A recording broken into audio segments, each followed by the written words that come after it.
स्वागत है आप सभी का सुपर एग्जाम अड्डा पे। मैं राजीव। मई का महीना लगभग बीत चुका है या बीतने वाला है। आपके पास एक महीना जून बचा हुआ है। गर्मी की दशा आपको बहुत अच्छे से पता है। गर्मी पड़ेगी, पेड़ कटेंगे और गर्मी पड़ती रहेगी। लेकिन 15 जुलाई की डेट तक बहुत सारे एग्जाम आपके लगे हुए हैं और लगेंगे तय है। आरपीएफ, सिपाही एसआई है, यूपी पुलिस है, रेलवे के कुछ एग्जाम्स हैं, आरओ के आरओ कैंसिल एग्जाम है, यूपी पीसीएस एग्जाम है और पुलिस में एएसआई का एग्जाम है। तो इतनी मेहनत कर डालो, इस गर्मी में खुद को इतना तपा दो कि जुलाई के बाद तपना ना पड़े।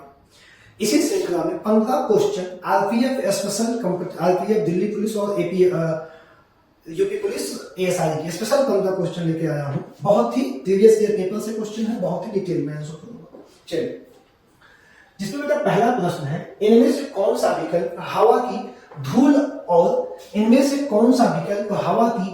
और धुरी के कारण प्रकाश के फैलाव की घटना को उजागर करता है। ये चार ऑप्शन दिए हैं: टिंडल प्रभाव, पेरिएटर प्रभाव, सीबेक प्रभाव या रमन प्रभाव। कौन सी ऐसी घटना है जो हवा की धूल और धुरी के कारण प्रकाश के फैलाव की घटना को उजागर करता है? ठीक। अब यहाँ पे प्रभाव आपने जरूर पढ़ा होगा बेटा, टिंडल प्रभाव। कौन सा प्रभाव पढ़ा होगा? टिंडल प्रभाव आप सभी ने जरूर पढ़ा होगा। जब किसी कोलाइड विलयन में से किसी प्रकाश को किरण पुंज को प्रवाहित करते हैं, इसे प्रकाश की दिशा के लंबवत देखने पर कोलाइडी विलयन में प्रकाश पुंज का मार्ग चमकता हुआ दिखाई देता है। इसी परिघटना को टिंडल प्रभाव कहते हैं। इसमें क्या देखेंगे? प्रकाश का मार्ग फैला हुआ और चमकता हुआ दिखाई पड़ता है, जिसे हम क्या कहते हैं? टिंडल प्रभाव कहते हैं। क्या कहते हैं बेटा? टिंडल प्रभाव कहते हैं। ठीक, आप इसका स्क्रीनशॉट ले सकते हैं कोई एग्जाम इसका क्वेश्चन का, और ये हो जाएगा बेटा आपका ऑप्शन। अब इसमें पहला ऑप्शन क्या है आपका? टिंडल प्रभाव। बिल्कुल सही उत्तर हो जाएगा। अब टिंडल प्रभाव की घटना से प्रकाश का प्रकीर्णन होता है।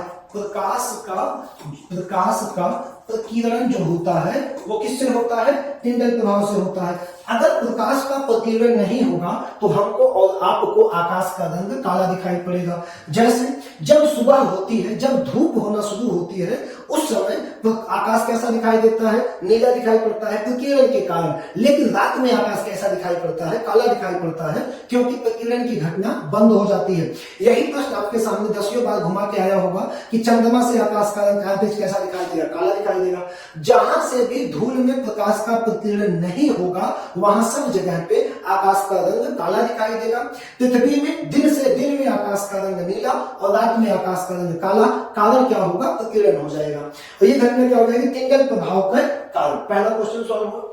दूसरा क्वेश्चन है, निम्नलिखित में से, ठीक, संविधान और अर्थव्यवस्था दोनों में संवैधानिक विशेष क्वेश्चन है, किस समिति को चालू अर्थव्यवस्था समिति कहते हैं? अब चालू अर्थव्यवस्था समिति जब क्वेश्चन पूछा तो लगभग बच्चे कंफ्यूज हो गए कि ये प्रश्न तो अर्थव्यवस्था से आ गया। लेकिन जो ऑप्शन दिए गए हैं, सार्वजनिक लेखा समिति, सार्वजनिक उपक्रम समिति, आचार समिति या प्राक्कलन समिति, ये सारे संविधान की समितियां हैं जो लोकसभा राज्यसभा द्वारा बनाई जाती हैं। इसमें एक पूरे संविधान में एक ऐसी समिति है जो भारत में सबसे बड़ी समिति के नाम से जानी जाती है, प्राक्कलन समिति। कौन सी समिति? प्राक्कलन समिति। इस प्राक्कलन समिति का निर्माण सिर्फ और सिर्फ लोकसभा के सदस्यों द्वारा होता है। किसके द्वारा होता है? लोकसभा के सदस्यों द्वारा किया जाता है। इसमें कुल 30 सदस्य होते हैं। कितने सदस्य होते हैं? 30 सदस्य।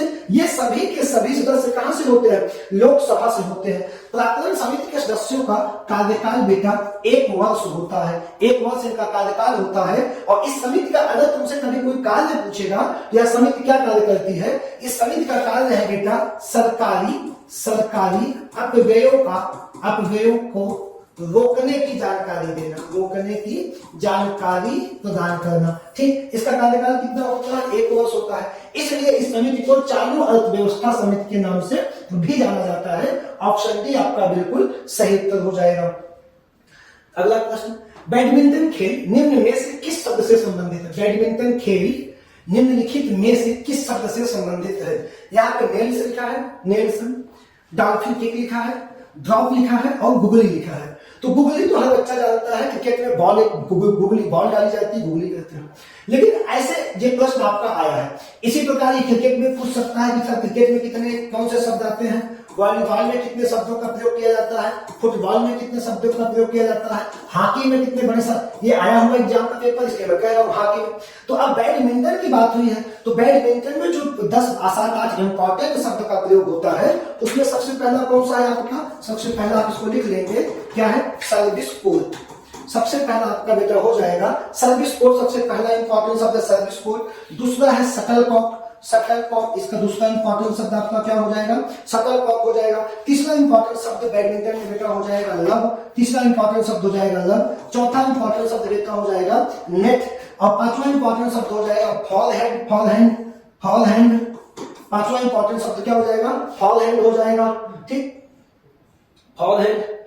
और फॉल हैंड के बाद आपका क्या हो जाएगा, बैक हैंड, बैक हैंड आपका इंपॉर्टेंट शब्द हो जाएगा। फिर स्मैक हो जाएगा, स्मैक्स, फिर ड्रॉप हो जाएगा, ड्रॉप, और अंतिम क्या हो जाएगा, double fault, double fault, double fault अंतिम हो जाएगा। अब यहाँ पे आपका कौन सा शब्द मिल रहा है, यहाँ पे आपको मिल रहा है ड्रॉप। तो ये सारे शब्द किससे संबंधित है, बैडमिंटन से संबंधित हो जाएंगे, इनको आप नोट डाउन कर लो, इंपॉर्टेंट शब्द हो गए, अक्सर एग्जाम में रहते हैं, ठीक है। अब अगला प्रश्न क्या है, राष्ट्रीय और राज्य मानवाधिकार आयोग के सदस्यों को कौन हटा सकता है। अब मानवाधिकार आयोग क्या संवैधानिक संस्था है या संविधानेतर संस्था है। अगर इसी प्रश्न को तुमसे सबसे पहले पूछा जाए कि क्या यह संवैधानिक संस्था है या यह एक संविधानेतर संस्था है, संविधानेतर संस्था है, तो बेटा यह एक संविधानेतर संस्था है, एक कानूनी संस्था है, लेकिन इसकी चर्चा संविधान में नहीं है, इसका गठन संविधान में नहीं किया गया है। यह एक संविधानेतर, जो संविधान में नहीं है वह संविधानेतर संस्था है। इसकी गठन कौन करता है, राष्ट्रपति करता है, प्रेसिडेंट करता है। अब अगर मानवाधिकार को हटा कौन सकता है, नियुक्ति राष्ट्रपति करता है, और इसको हटा भी कौन सकता है, राष्ट्रपति ही हटा सकता है। इसका गठन कब किया गया, राष्ट्रीय मानवाधिकार आयोग का गठन बेटा 1993 में किया गया। पहला इंपॉर्टेंट शब्द आएगा कि राष्ट्रीय मानवाधिकार, राष्ट्रीय राजकीय मानवाधिकार आयोग का गठन कब किया गया, तब तुम कहोगे 1993 में किया गया। इस आयोग का अध्यक्ष कौन होता है, उच्च न्यायालय का रिटायर्ड जो जज होगा वो अध्यक्ष होगा। तो वर्तमान में इसका मानवाधिकार आयोग का अध्यक्ष कौन है, तो वर्तमान में बेटा न्यायमूर्ति अरुण कुमार मिश्रा, अरुण कुमार मिश्र क्या है, राष्ट्रीय मानवाधिकार आयोग के वर्तमान के अध्यक्ष है। इसका स्थापना कब हुआ है, 1993 में। इसका गठन मानवाधिकार संरक्षण अधिनियम के तहत 1993 में किया गया है। इसके सदस्यों की नियुक्ति कौन करेगा, राष्ट्रपति, और हटाएगा कौन भी, राष्ट्रपति ही हटाएगा। आपका ऑप्शन ए बिल्कुल सही उत्तर हो जाएगा। अगला जो हमारा प्रश्न है, निम्नलिखित राजवंशों में से किसे बेसन शैली वास्तुकला का परिचय दिया। अब अगर आप थोड़ा सा पढ़े होंगे तो आपको पता होगा शैली में 3 नाम, नागर शैली, ये सब भवन निर्माण, मंदिर निर्माण की शैलियां हैं, नागर, द्रविड़ शैली और बेसन शैली। इन दोनों को अगर हम जोड़ दें तो बेसन शैली, इन दोनों को अलग अलग कर दें, ये उत्तर की शैली, ये दक्षिण की शैली, इन दोनों को जोड़ के बेसन शैली।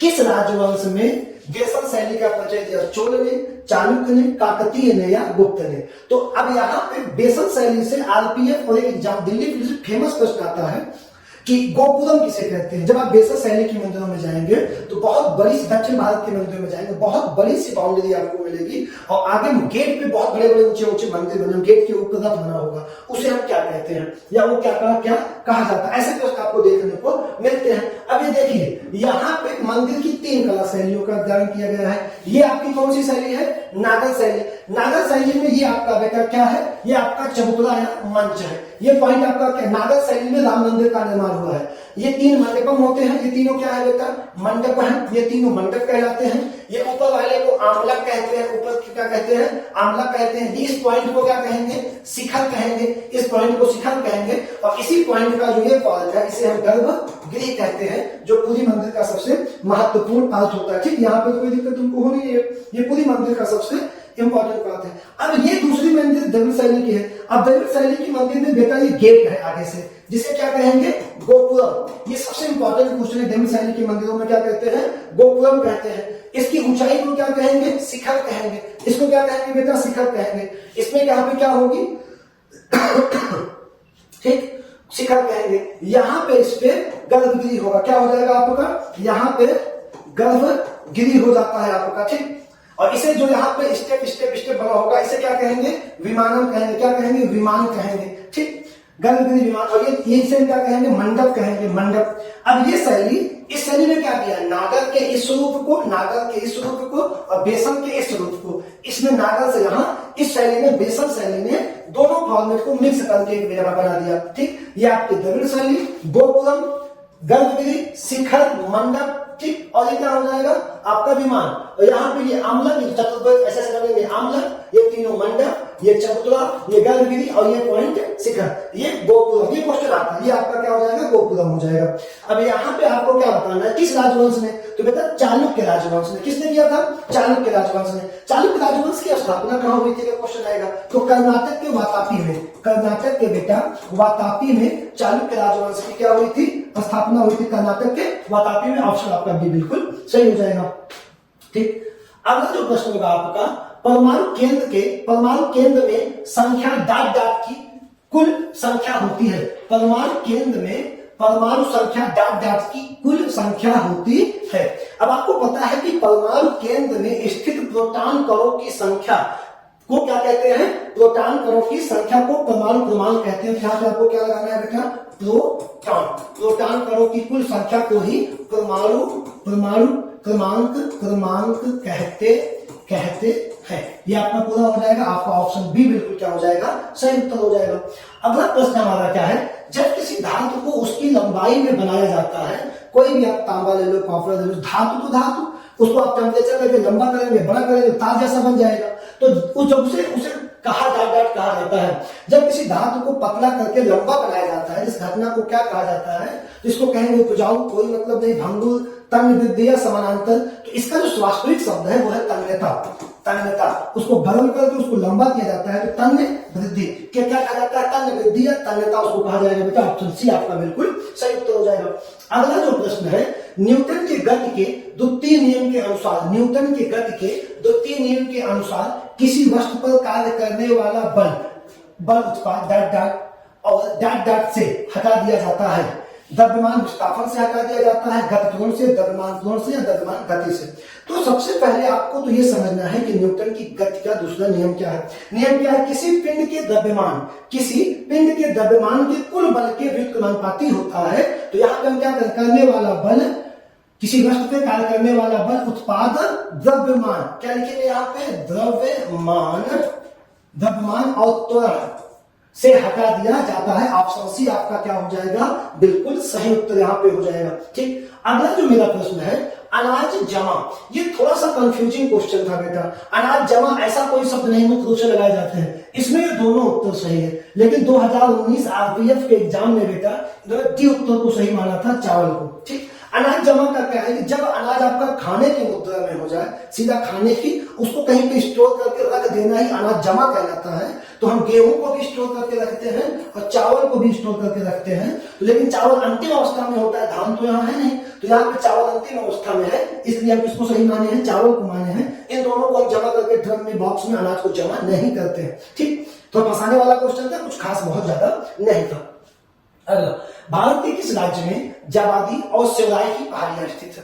अगर इस प्रश्न को सभी एग्जाम वाले लोग देखें, जितने लोग पढ़ाई कर रहे, सभी लोग, चाहे वो आलू यादव का प्रश्न हो, चाहे वो यूपीएसआई का हो, चाहे जिस पहाड़ी का प्रश्न हो, ठीक है।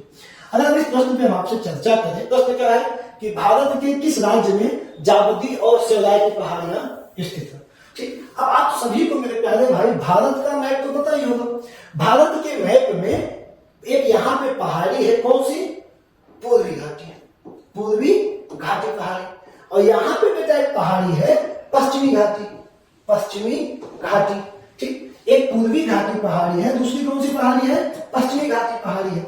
अब पूर्वी घाटी पहाड़ी एकदम बढ़िया स्टेट है, कहीं पे इसमें कोई कट नहीं है। लेकिन पश्चिमी घाटी पहाड़ी बेटा कटपिट है। क्यों कटपिट है इसमें, क्योंकि इस पे जो है गोदावरी, ठीक, गोदावरी, कृष्णा, महानदी, कावेरी, ये नदियां बह के इस पहाड़ी को क्या कर दी है, बीच बीच में काट दी है। अब ये पूछ रहा है कि जाबादी और सेवराई, जितना लिखा रहा हूं 1 मिनट तुम लिख करना, किसी एग्जाम में बैठोगे मैं गारंटी देता हूं एक भी प्रश्न फंसेगा पूर्वी घाटी से। अब ये बेटा पूर्वी घाटी तुम्हारी शुरू हुई ओडिशा से, उड़ीसा से कहां तक? तमिलनाडु तक। तमिलनाडु तक बेटा तुम्हारी पूर्वी घाटी शुरू हो गई।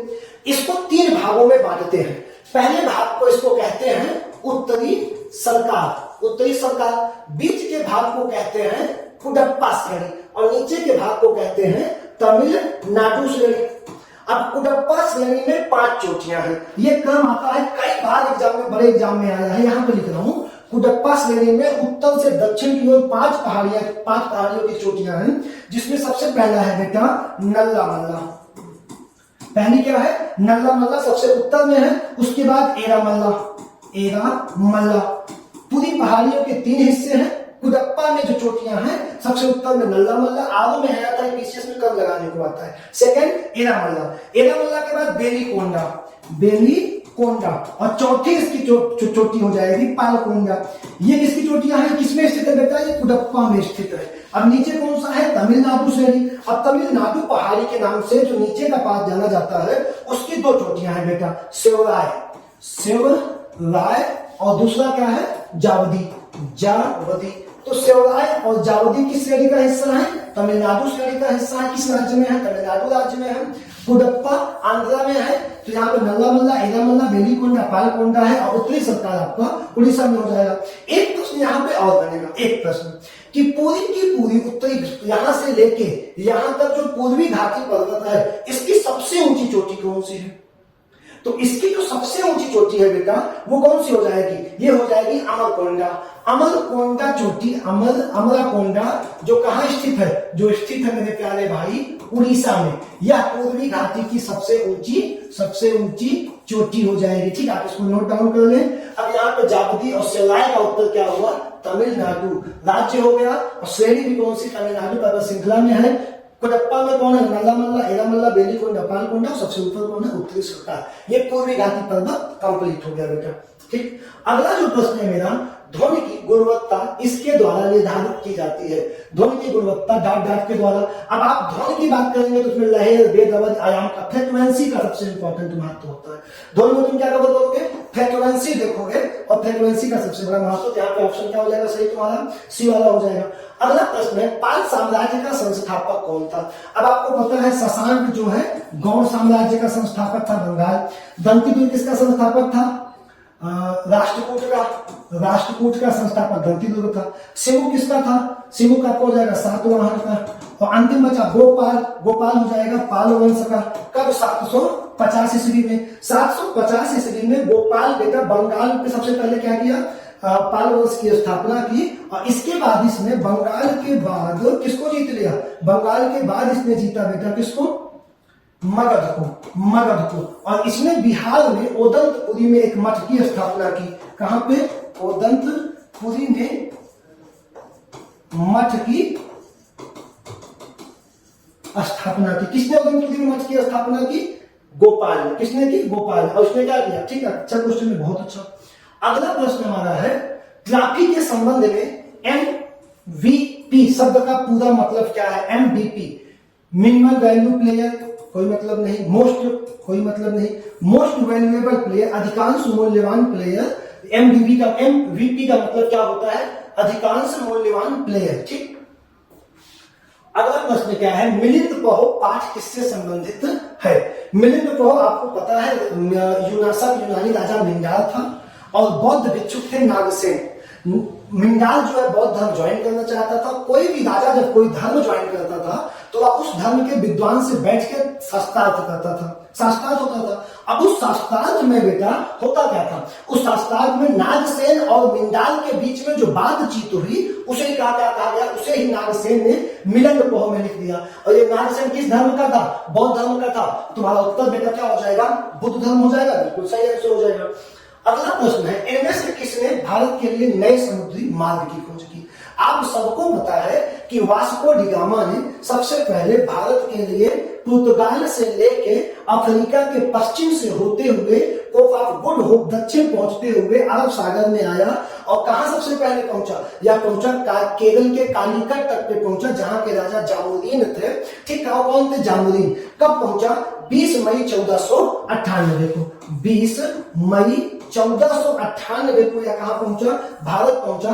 कहां पहुंचा? केरल के कालीकट पे। कहां पहुंचा बेटा? काली कट बंदरगाह पर यह पहुंचा। कहां के? केरल के काली कट बंदरगाह पे यह पहुंचा। कब पहुंचा? 20 मई 1498। अगर यही बात तुमसे पूछ ले कि जब, कमेंट जरूर करना मेरे भाई, जब वास्को डी गामा भारत आया तो उस समय दिल्ली पे कौन सा सुल्तान गद्दी पे बैठा था? जरूर कमेंट करके बताएं। पढ़ाई जारी रखें, गर्मी लगती रहेगी, गर्मी से मरोगे नहीं, मरना होगा तो मर जाओगे, नहीं तो सफल हो जाओगे। मरना तो एक दिन है, इसी बहाने मर जाना, लेकिन पढ़ाई मत बंद करो, क्योंकि तुम्हारे सामने 15 जुलाई तक 3 से 4 एग्जाम। ठीक, धन्यवाद।